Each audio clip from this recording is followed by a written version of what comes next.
हम्म। नमस्कार साथियों, स्वागत है आपका अपने Bhambhu sir Hindi class YouTube channel पर। आज के इस क्लास में हम अपने भारत के जो स्थिति विस्तार का तीसरा पार्ट पढ़ रहे हैं। ध्यान देना, सेकंड और फर्स्ट दो क्लास हो चुकी है इसकी, आज तीसरी क्लास है अपनी। ठीक है। और इस भारत के स्थिति विस्तार के अंदर हम भारत की जो सीमावर्ती जो भी राष्ट्र हैं, उन राष्ट्रों की बात कर रहे थे। वे उन देशों के साथ अपने भारत के सर्वाधिक सीमा रेखा लगाने वाला राज्य कौन सा है और सबसे कम सीमा रेखा लगाने वाला राज्य कौन सा है। तो ध्यान देंगे भाई, आज हम भारत के साथ जो म्यांमार सीमा रेखा लगा रहे हैं, उस म्यांमार के साथ में सर्वाधिक और न्यूनतम सीमा रेखा जो लगाने वाला हमारा भारत का एक राज्य कौन सा है, उसके बारे में चर्चा करने वाले हैं। लेकिन ध्यान देंगे भाई एक बार कि भारत और म्यांमार के मध्य की सीमा कितनी है, तो 1640 किलोमीटर है। लेकिन भारत व म्यांमार के बीच में एक अराकान योमा नाम की पर्वतमाला है, जिसको भौतिक प्रदेश में पढ़ेंगे अपने। यह पर्वतमाला भारत और म्यांमार दोनों के बीच में सीमा रेखा का निर्धारण करती है।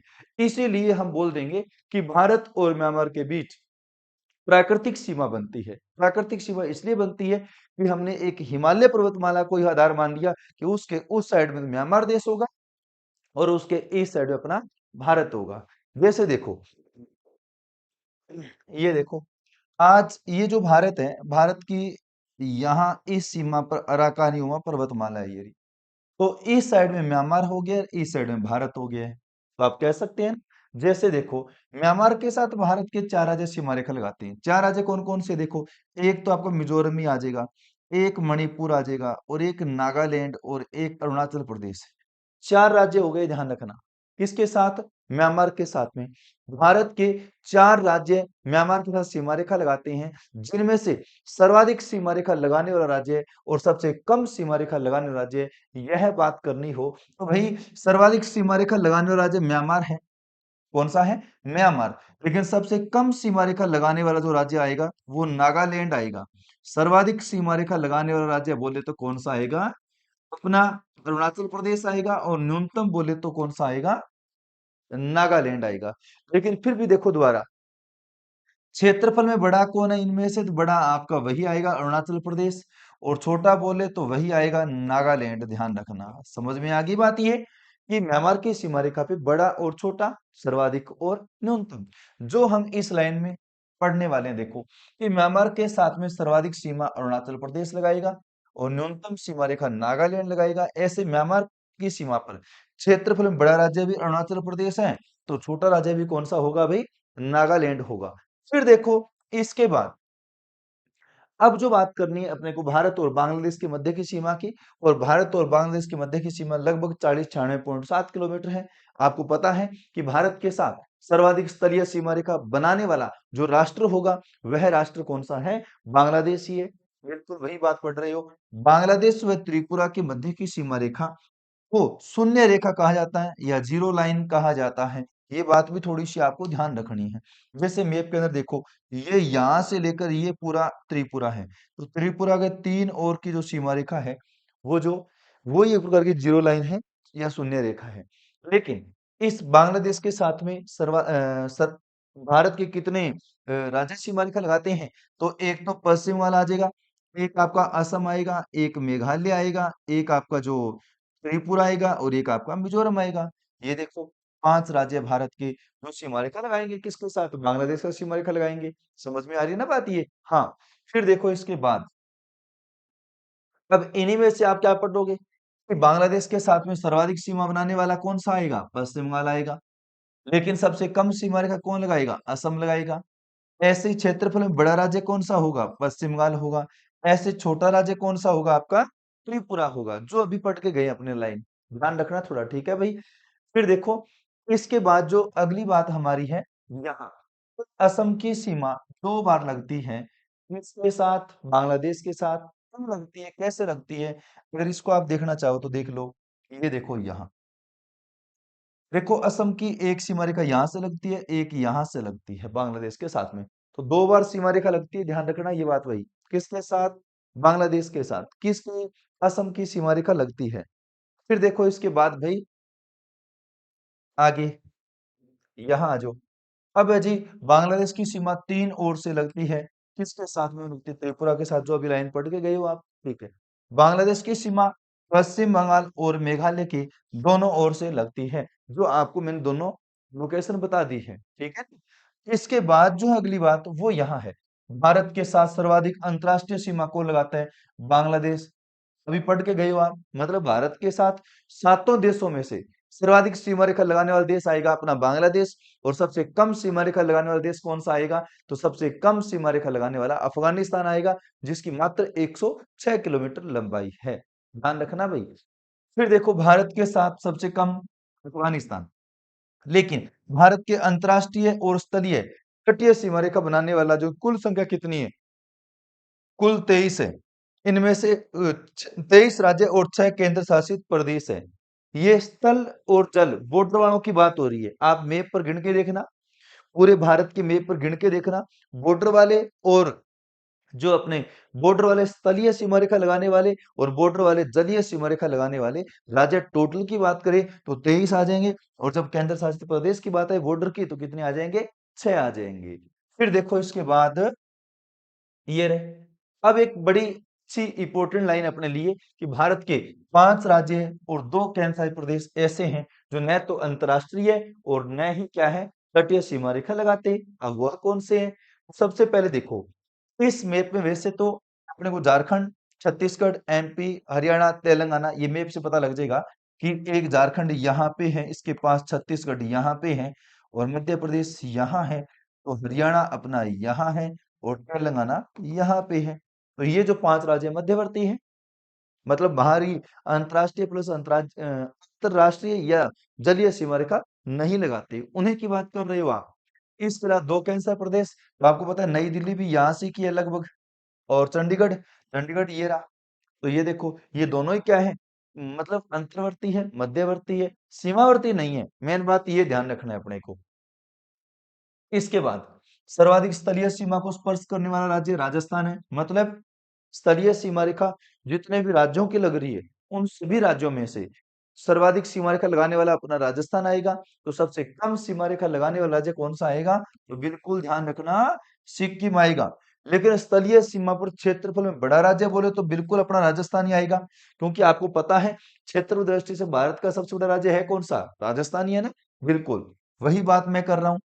तो सबसे छोटा राज्य पूछे तो कौन सा आएगा? सिक्किम आएगा। अब आप कहोगे सर गोवा आएगा ना, तो गोवा तो तलीय सीमा रेखा लगाता है, हम तो स्थलीय सीमा पर बात कर रहे हैं। ये भी ध्यान रखनी है, विशेष बात है ना। मुख्य तटीय सीमा में जो अंडमान निकोबार द्वीप समूह तथा लक्षद्वीप को शामिल है नहीं किया गया। क्यों किया गया? क्योंकि ये भी एक द्वीप के रूप में है, ना कि मुख्य भारत की तटीय भूमि पर स्थित है, ऐसा नहीं बोलेंगे इसको, है ना। लेकिन सर्वाधिक तटीय सीमा बनाने वाला राज्य बोले तो गुजरात, तो सबसे कम बोले तो गोवा आ जाएगा, छोटा सा ये रहा, जो आप पढ़ ही रहे हो। फिर तटीय सीमा पर क्षेत्रफल में बड़ा राज्य कौन सा है? तो महाराष्ट्र आएगा, और क्षेत्र में छोटा राज्य पूछे तो कौन सा आएगा? गोवा आएगा। क्षेत्रफल में और सीमा रेखा दोनों ध्यान रखनी है। सर्वाधिक स्थलीय सीमा, न्यूनतम स्थलीय सीमा, क्षेत्रफल में बड़ा राज्य, क्षेत्रफल में छोटा राज्य, ये दोनों बात पढ़नी है। फिर देखो इसके बाद यहाँ जो स्थलीय तथा तटीय सीमा रेखा को आपस में मिलाने वाले राज्य कौन से हैं? मतलब क्या है, जैसे अपने भारत की बात करें यहाँ की, जैसे एक यहाँ पे आता है पश्चिम बंगाल, और यहाँ पे आता है गुजरात। तो इधर से स्थलीय सीमा रेखा है, इधर अपने तटीय सीमा रेखा है, इधर से स्थलीय सीमा है, इधर से तटीय सीमा है। तो ऐसा एक तो गुजरात आएगा और एक पश्चिम बंगाल आएगा। गुजरात एक और तो पाकिस्तान के साथ है, तो एक और अरब सागर है, यहाँ पे पाकिस्तान है तो यहाँ पे अरब सागर है। एक और बांग्लादेश है, तो एक बोर है, अपना क्या है, बंगाली खाड़ी है, जो ये रे बात क्लियर हो रही है आपको। हाँ जी। फिर देखो इसके बाद भारत में सर्वाधिक राज्यों, मतलब 8 राज्यों की सीमा को स्पर्श करने वाला राज्य कौन सा है? यूपी। ये विशेष बात है, जैसे राजस्थान में पढ़ते हो ना आप, राजस्थान का जो पाली जिला 8 जिलों के साथ सीमा रेखा लगाता था, वैसे ही भारत का यूपी राज्य जो है 8 राज्यों के साथ सीमा रेखा लगाता है, सर्वाधिक राज्यों के साथ सीमा रेखा लगाने वाला, वह बात पढ़ रहे हैं। फिर देखो इसके बाद भाई, ये बड़ी इंपॉर्टेंट लाइन है, थोड़ा गौर करना इन शब्दों पे कि हिंदुस्तान इसका नाम क्यों पड़ा। तो हिंदू शब्द की उत्पत्ति सिंधु नदी के नाम से हुई। और फारसवासी लोग क्या करते हैं, स का उच्चारण है के रूप में करते थे। वैसे सबसे पहले इस भारत के अंदर जो सिंधु नदी बहती है, फारसवासी लोग आए और आकर के सिंधु नदी के पास आकर के लोगों को पूछते हैं, भाई साहब ये नदी कौन सी बता दो। उन्होंने कहा ये नदी तो सिंधु नदी है। तो फारसवासी लोग तो कहते हैं, अच्छा हिंदू नदी है, क्यों? क्योंकि स का उच्चारण है से किया करते थे, इसलिए वो सिंधु की बजाय हिंदू बोलते थे। ठीक है ना, सात को वो हाथ बोलते थे। समझ रही बात है, सप्तऋषि को हप्तऋषि बोला करते थे वो। तो इससे हिंदू नाम पड़ा था, ध्यान रखना। इसलिए सिंधु नदी के पूर्व की जो भूमि है वो हिंदुस्तान कहलाई, ये भी ध्यान रखना। जैसे उन्होंने सिंधु का उच्चारण हिंदू के रूप में किया और सिंधु नदी के पूर्व दिशा की भूमि को क्या कह दिया भाई, हिंदुस्तान कह दिया। इसके अलावा जो इंडिया शब्द है, यूनानियों ने सिंधु नदी को इंडोस कहा, तो रोमवासियों ने क्या कहा, इंडस। इसके पूर्व की भूमि को क्या कह दिया, इंडिया कह दिया। तो इंडस इंडोस के कारण ही अपने जो भारत का नाम इंडिया पड़ा था, ये बात भी अपने काम की है। अब आ जाओ इसके बाद यहाँ कि भारत एक पुरानी कुरुवंश के राजा के पुत्र हुआ करते थे, भरत। उसके नाम पर भारत पड़ा था नाम, जो आप पढ़ ही रहे हो। एक आर्यवर्त नाम और सुनने को मिलता है, आर्यों के कारण, कि आर्य लोगों के निवास के कारण तो क्या बोलते हैं, आर्यवर्त बोलते हैं। ऐसे अन्य नाम है, एक तो भारतवर्ष है भारत का नाम, एक सप्त सेंधव है, और एक आपका जगत गुरु है, और एक सोने की चिड़िया। वैसे सोने की चिड़िया रही तो नहीं, पर सोने की चिड़िया प्रसिद्ध थी, इसको आपको ध्यान रखना होगा। फिर देखो इसके बाद, अब इस पे गौर करो कि बौद्ध काल में इस क्षेत्र को जम्बू द्वीप के नाम से जाना जाता था। किसको, पूरे भारत की भूमि की बात हो रही है कि जम्बू द्वीप कहा जाता था।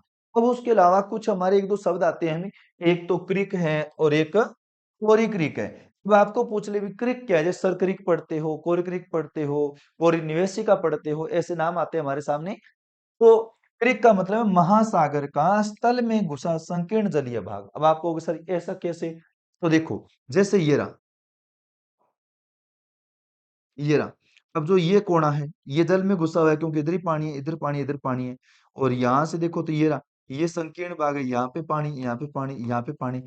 ऐसा जो संकीर्ण भाग होता है उसको क्या बोलते हैं, क्रिक बोलते हैं। लेकिन कोरी क्रिक कहाँ पे है, तो कच्छ के रण गुजरात के अंदर है, यहाँ पे। चाहे सर क्रिक आए, चाहे कोरी क्रिक आए, चाहे कोरी निवेशिक आए, दोनों तीनों ध्यान रखना, यहाँ पे ये भी। समझ रहे हो बात ये? हाँ। इसके अलावा फिर है जी भारत के मुख्य बिंदु। मुख्य बिंदु मतलब 3 पॉइंट है। एक तो है यहाँ पे महाराष्ट्र में, एक तो जिसका नाम क्या है, जिसका नाम है जी कोलाबा पॉइंट। क्या नाम बता दो, कोलाबा पॉइंट। एक तो ये रहा, और एक तो दूसरा है कालीमेरा पॉइंट, ये रहा तमिलनाडु के अंदर, यहाँ पे है, जिसका नाम लिख देता हूं मैं, कालीमेरे पॉइंट।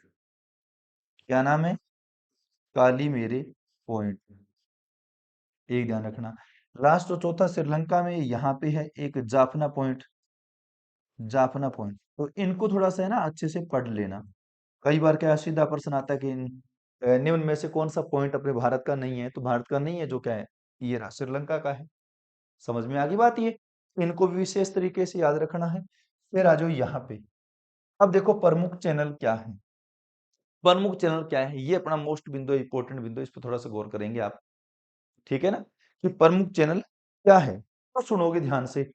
चैनल देखो, जैसे आज भारत से अक्षांश गुजरते हैं कुछ, मैं इसको थोड़ा सा अलग डायग्राम बना के बताता हूँ, जिससे थोड़ा आसानी से समझ में आ जाएगा। ये देखो, मान लो कि भारत का ये दक्षिणी हिस्सा है, और यहाँ पे आपको पता है कि भारत की ये जो अंडमान निकोबार भूमि है, तो 6 डिग्री 45 मिनट अक्षांश शुरू होता है, और यहाँ से शुरू होता है 8 डिग्री 4 मिनट। तो जो अक्षांश है ना, अक्षांश, उसी अक्षांश को आप चैनल कह देंगे बस। क्यों? क्योंकि उस अक्षांश के समांतर समुद्रों के जल मार्ग निर्धारित किए होते हैं, और उस जल मार्गों को बोलते हैं अपने चैनल। क्यों? क्योंकि एक किसी स्थलीय भाग को किसी दूसरे स्थलीय भाग से जोड़ने के लिए समुद्र के अंदर एक निर्धारित जो जलीय मार्ग होते हैं, उसे क्या, उसे ही बोलते हैं चैनल। जैसे देखो, एक आता है 8 डिग्री अक्षांश, और एक आता है 9 डिग्री अक्षांश। जो 8 डिग्री अक्षांश है, वो तो 8 डिग्री के अक्षांश के यहाँ पे और यहाँ पे और एक यहाँ पे अलग अलग द्वीप है। ठीक है ना, 8 डिग्री के नीचे की बात करें तो यहाँ आपको ध्यान रखना है, लक्षद्वीप है। उसके बाद यहाँ जो ध्यान रखना है, इसका नाम है जी मीनिकाय द्वीप। क्या नाम है? मिनिकॉय द्वीप। उसके अलावा यहाँ की बात करें तो यहाँ आपको ध्यान रखना है मालदीव। क्या ध्यान रखना है भाई? मालदीव, मालद्वीप जो होता है उसके बारे में सुन लेना। अब दोबारा एक बार इसको अच्छे से सुनो। मैं थोड़ा सा और एक बढ़िया तरीके से आपको इसको क्लियर करना चाह रहा हूँ। एक बार दोबारा देखना। ये देखो, मान लो कि ये तो 8 डिग्री अक्षांश है, मान लो कि ये 9 डिग्री अक्षांश है। आठ, सॉरी, ये 9 डिग्री अक्षांश है और ये 8 डिग्री अक्षांश। ठीक है। अब देखो, इन दो अक्षांशों के बीच यहाँ एक द्वीप तो ये रहा, एक, दो, तीन। जो सबसे पहले द्वीप आएगा इसका नाम आप थोड़ा ध्यान रखोगे, मालद्वीप। मैंने लोकेशन चेंज कर दी, इसको ध्यान रखना थोड़ा सा। और ये जो है मिनिकॉय द्वीप आ जाएगा। और उसके अलावा ये जो बोले तो आप इसे क्या बोलेंगे? लक्षद्वीप बोलेंगे। ठीक है ना? अब सीधा सा प्रश्न आता है कि 8 डिग्री जो चैनल है वो कौन से दो द्वीपों को अलग करता है? तो मेनिकाई द्वीप और मालदीव को अलग करेगा। जब पूछे कि 9 डिग्री चैनल किसको अलग करता है, तो लक्षद्वीप और मेनिकाई द्वीप को अलग करेगा। ऐसे ध्यान रखना होता है आपको। बात समझ आ रही है ना? ये 8 डिग्री अक्षांश और 9 डिग्री अक्षांश, 8 डिग्री चैनल या 9 डिग्री चैनल। 8 डिग्री चैनल बोले तो मालदीव मेनिकाई द्वीप को अलग करेगा। जब 9 डिग्री चैनल की बात आई तो मेनिकाई लक्षद्वीप को अलग करेगा। ठीक है। तब इसके बाद ऐसे ही हमारे कुछ एक 10 डिग्री चैनल और आता है। वो 10 डिग्री कौन सा चैनल है इसके बारे में मैं आपको बता देता हूँ। देखो, इसी बोर्ड पे दोबारा बता रहा हूँ मैं आपको।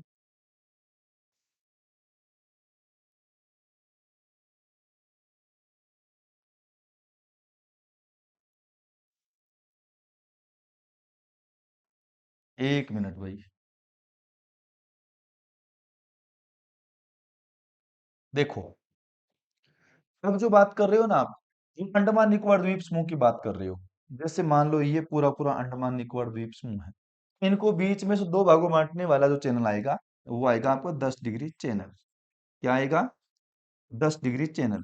जो 10 डिग्री चैनल है वो क्या करता है कि यहाँ तो अंडमान द्वीप समूह आ गया और यहाँ अपना निकोबार द्वीप समूह आ गया, इन दो भागों में बांट देता है।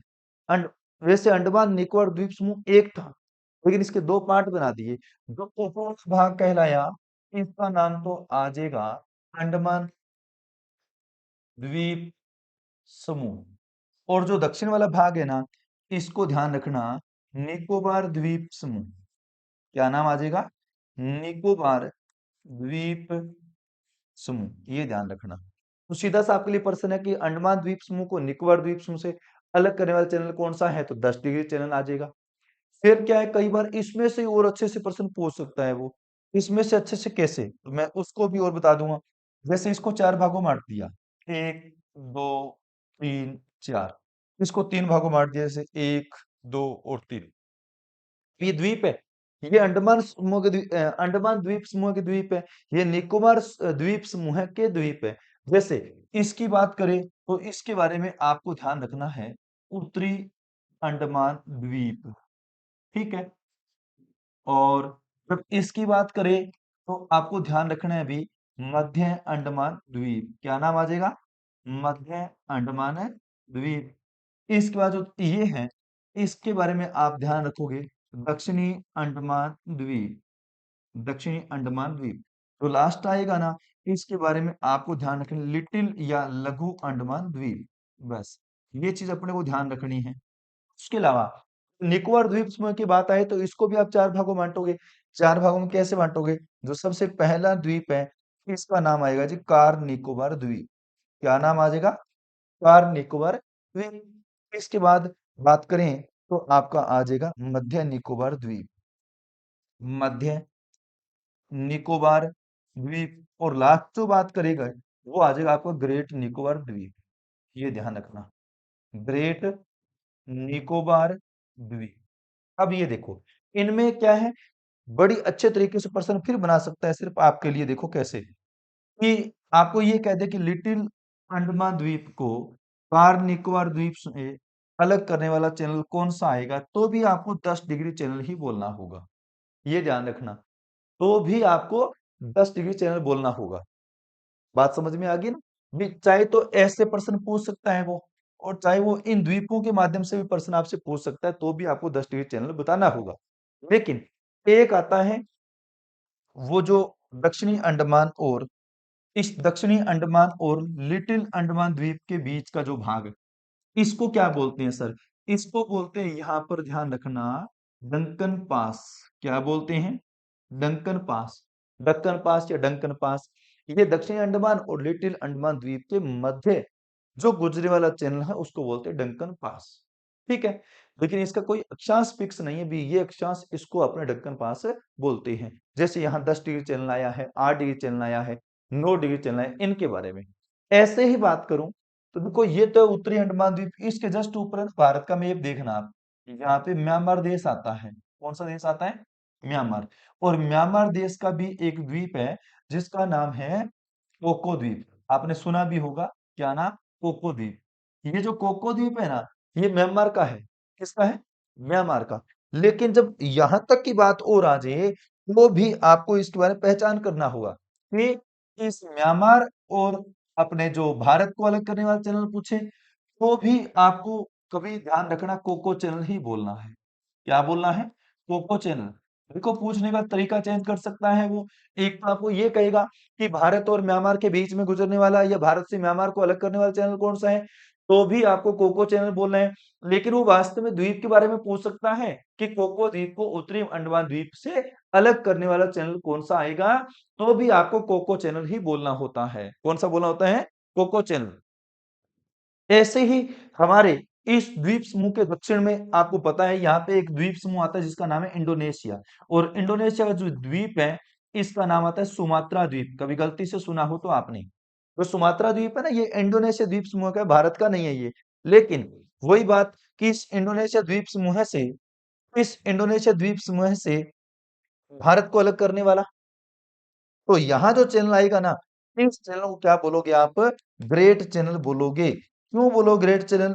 इसका पता लग रहा है आपको कि ग्रेट द्वीप के पास में ग्रेट चैनल आएगा। ये चीज हमेशा ध्यान रखना कि ग्रेट निकोबार द्वीप को सुमात्रा द्वीप से अलग करने वाला, ग्रेट निकोबार द्वीप से सुमात्रा द्वीप को अलग करने वाला जो चैनल है, वो कौन सा आएगा?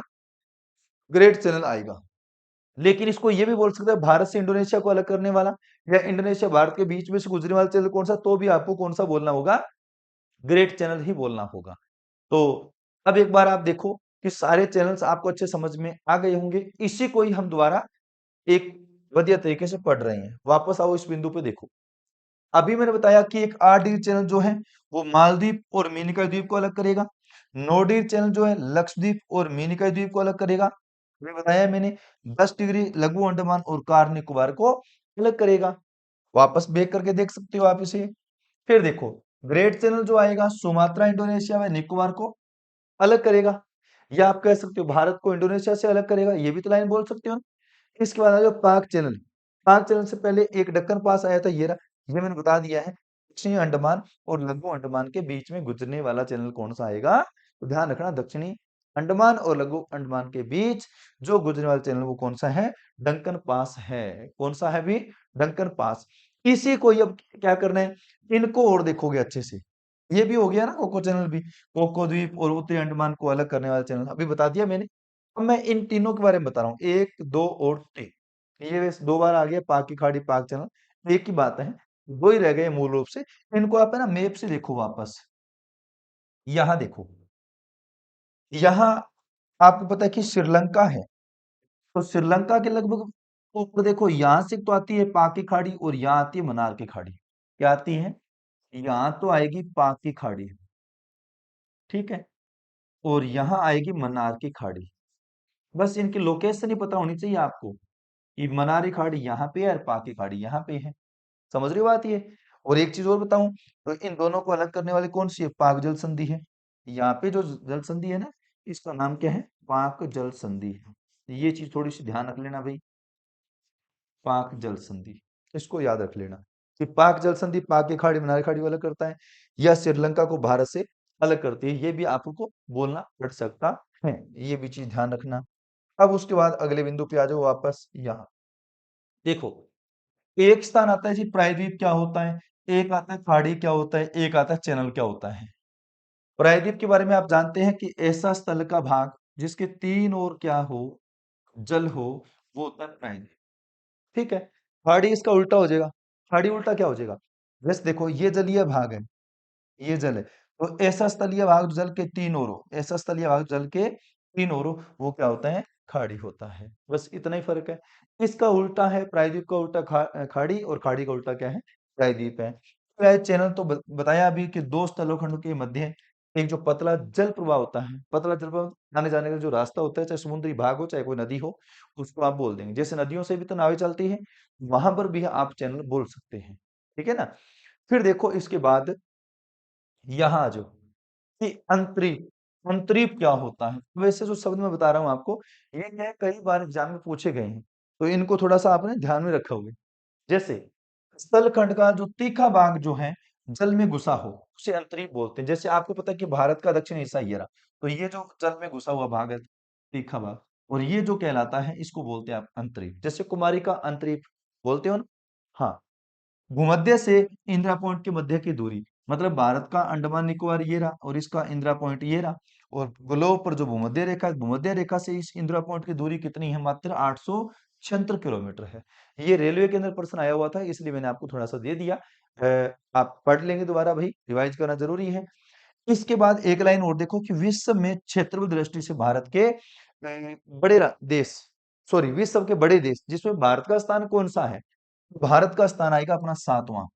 इसके लिए कैसे याद करोगे? तो इसके लिए आप ऐसे याद करना कि रुक चीन, रुक चीन, अब आसी भारत। देखो, भारत सातवें स्थान पे आ गया। पहला रूस, दूसरा कनाडा, तीसरा चीन, चौथा अमेरिका, पांचवा ब्राजील, छठा आसी का मतलब ऑस्ट्रेलिया ही हो जाएगा पूरा नाम, और सातवां अपना आ जाएगा भारत। आठवां देखे तो अर्जेंटीना आता है, लेकिन हमें सातवां स्थान ध्यान रखना है भारत का, इसलिए आपको बताया है। फिर भाई आदम का पुल क्या है जी? राम सेतु। तो वही बात, भारत और श्रीलंका के मध्य है। जैसे मैप पर देखना चाहो तो मैप पे देख लो आप इसे। यहाँ देखो, यहाँ देखो, जैसे श्रीलंका आता है तो श्रीलंका के पास यहाँ एक द्वीप है जिस पर क्या है, आपको पता है कि रामेश्वरम धाम, पंबन द्वीप जिसको बोलते हैं। तो यहाँ श्रीलंका और भारत को जोड़ने वाला जो एक राम सेतु है, जिसको राम सेतु या आप आदम का पुल भी बोल सकते हो, आदम ब्रिज भी बोल सकते हो, वही है। इसको थोड़ा सा आप ध्यान में रख लेंगे भाई। अब आ जाओ अपने विशेष बिंदु पर, ध्यान से सुनना इस पॉइंट को, ताकि अच्छे समझ में आ जाए, है ना? देखो ऐसे ना तीन पॉइंट आएंगे। एक तो आएगा प्रादेशिक जलीय सीमा, एक आएगा संलग्न क्षेत्र, एक आएगा अनन्य क्षेत्र। अब कहोगे सर प्रादेशिक सीमा कौन सी होती है? देखो, जैसे भारत का ये दक्षिणी भाग है आपको पता है, और यहाँ समुद्र है, तो समुद्र के अंदर जाना है, यहाँ पानी आपको पता है कि इस किनारे से इस किनारे के जो बीच की दूरी होती है ना, ये दूरी आपको ध्यान रखनी है 12 समुद्री मील। कितनी दूरी ध्यान रखनी है? 12 समुद्री मील। अब आप कहोगे सर 12 समुद्री मील का मतलब क्या है? भाई एक समुद्री मील के अंदर दूरी होती है 1.8 किलोमीटर। कितनी होती है? 1.8 किलोमीटर। एक समुद्री मील की दूरी 1.8 किलोमीटर, तो 12 समुद्री मील की दूरी निकाल लेंगे अपने। लेकिन अपने ध्यान रखना, निकाल के नहीं देखना, ये कभी प्रश्न नहीं आता भी कितने मील दूरी है कितने नहीं टोटल। हाँ, सीधी ध्यान रखना है अपने को थोड़ा सा कि प्रादेशिक जलीय सीमा क्या होती है। ठीक है ना? देखो, तो यहां से यहां तक के भाग में जो भी हमारे को, जो भी मतलब जैसे ये भूभाग जो है ये पूरा भारत के अधिकार में है। मतलब यहाँ पर जो भी कोई द्वीप है, कोई खनन क्षेत्र है, इसको किसी अन्य देश के अंतर्गत नहीं माना जाएगा, वह भारत का ही हिस्सा माना जाएगा। उस पे पूर्ण रूप से इस भूमि पर अधिकार किसका है? भारत का है। समुद्री क्षेत्र के अंदर भी भारत का अधिकार होता है। इसका मतलब नहीं तो इस भारतीय तटीय सीमा में आकर के और कोई देश आके अपने खनन कर लेंगे, अधिकार जमा लेंगे, तो ऐसा नहीं है। जो शर्त अपने देश के लिए लागू है वो अन्य देश के लिए भी लागू है, ये ध्यान रखना भाई। इसलिए भारत की ओनली जो 12 समुद्री मील की दूरी होती है, उसी को ही हम क्या बोलते हैं? प्रादेशिक जलीय सीमा बोलते हैं। तो आपसे पूछेगा कि प्रादेशिक जलीय सीमा की मुख्य बात विशेषता क्या है, तो आपको ध्यान रखना है इस क्षेत्र में भारत का संपूर्ण अधिकार होता है। लेकिन इसके बाद सेकंड जो पार्ट आता है अपना, वो देखो यहाँ। अभी आप एक बात करके गए हो कि ये तो जो है 12 समुद्री मील है, लेकिन इसके बाद भी हमारा यहां से लेकर के एक 24 समुद्री मील आता है। कितना आता है? 24 समुद्री मील। मतलब ये तो 12 समुद्री मील है, तो ये 24 समुद्री मील है। यहां से यहां तक के बीच की दूरी, लेकिन 24 समुद्री मील की दूरी क्या है, वो विशेष बात क्या है, वो देखो कि भारत को साफ सफाई और सीमा शुल्क वसूली या वित्तीय अधिकार प्राप्त है। मतलब कोई नाव आ रही है तो उन्हें भाई इस भूमि के अंदर प्रवेश करके, तो समझ जाना उसे भारत को ही कर देना पड़ेगा। एक भारत की सीमा में आप प्रवेश कर गए हो, इसलिए जैसे टोल नाके होते, टोल प्लाजा होते हैं, सेम वही बात मैं यहाँ बता रहा हूँ आपको कि यहाँ से अगर यहाँ तक इस सीमा के अंदर कोई नाव आ गई तो उसे भारत को कर देना होगा। ये ध्यान रखना। समझ में बात आई कि नहीं आई? वित्तीय अधिकार, साफ सफाई रखने का अधिकार है, अभी भारत का ही अधिकार है। भारत ही इस क्षेत्र को इतने अच्छे तरीके से, सुव्यवस्थित तरीके से बनाए रखेगा। तो इस क्षेत्र को बोलते हैं अपने संलग्न क्षेत्र। पहला आया प्रादेशिक सीमा और दूसरा कौन सा आया, संलग्न क्षेत्र। ये ध्यान रख लेना भाई। समझ में आ गई ना बात ये? हाँ। फिर इसके बाद जो अगला क्षेत्र आएगा ना अपना, अन्य आर्थिक क्षेत्र, ये बड़ा इंपॉर्टेंट है। देखो यहां से लेकर यहां तक आपने पढ़ा अभी एक 12 समुद्री मील। तो अब जो ध्यान रखना है अपने को, यहां से लेकर यहां तक पढ़ोगे आप 24 समुद्री मील। ऐसे ही यहां से यहां तक पढ़ोगे आप, ये जो है ये 200 समुद्री मील का एरिया है। कितना है? 200 समुद्री मील। अब जो ये 200 समुद्री मील का जो एरिया है, इसी की मुख्य बात क्या है कि भारत को वैज्ञानिक अनुसंधान व नए द्वीपों के निर्माण, प्राकृतिक संसाधनों के दोहन की छूट मिली हुई है। मतलब यहाँ पर अगर कोई खनिज संसाधन निकलेगा तो वह भारत का होगा। किसका होगा? भारत का। अगर कोई नए द्वीप खोजे गए हैं तो उन द्वीप के द्वीपों का पर भी अधिकार किसका होगा? भारत का अधिकार होगा। लेकिन धीरे धीरे ध्यान रखना, भारत से आप दूर जा रहे हो तो समुद्र के अंदर, तो धीरे धीरे अधिकार कम होते जाएंगे, अधिकार खत्म होते जाएंगे। लेकिन यहाँ पे ज्यादा, इससे कम यहाँ पे, इससे कम यहाँ पे बिल्कुल भी नहीं है। सेम वही बात है। इसके अलावा एक नोट लगाया हुआ है कि भारत का जो कन्याकुमारी स्थल है वो तीन सागरों का संगम कहलाता है। ये जो कन्याकुमारी तीन सागरों का संगम क्यों कहलाता है? कि इधर भी पानी है तो बंगाली खाड़ी, इधर भी पानी है तो अरब सागर, इधर भी पानी है तो वो कौन सा हो जाएगा अपना, हिंद महासागर। इसलिए इस क्षेत्र को कहा जाता है तीन सागरों का संगम। तो ये भी पॉइंट आपको अच्छे से समझ में आ गया होगा भाई। तो यहाँ जो अपना ये भारत का स्थिति विस्तार जो टॉपिक था वह अपना पूरा हो जाता है। और नेक्स्ट क्लास में अपने टॉपिक जो शुरू करेंगे वो भारत का भौतिक प्रदेश होगा। तो अच्छे से आज के इस क्लास को बार बार आप रिवाइज करेंगे, पढ़ेंगे, और बाकी बात जो करेंगे अपने नेक्स्ट क्लास में करेंगे। तो आज के लिए इतना ही। धन्यवाद।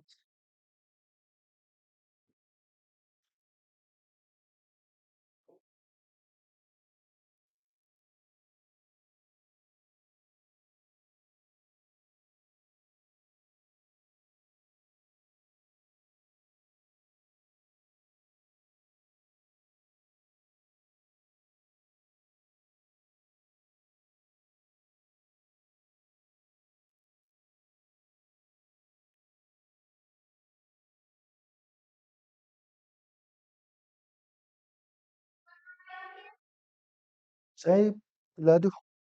वो कि नसरी है कि नहीं? कोई को नहीं, क्लास बंद करनी भी पे अपने आज बात रिप्लाई आईडी रिकॉर्डिंग पर सीधी। अच्छा, वह काटनी पड़ेगी फिर लास्ट में। बस कटवा दियो लास्ट में 5 मिनट की।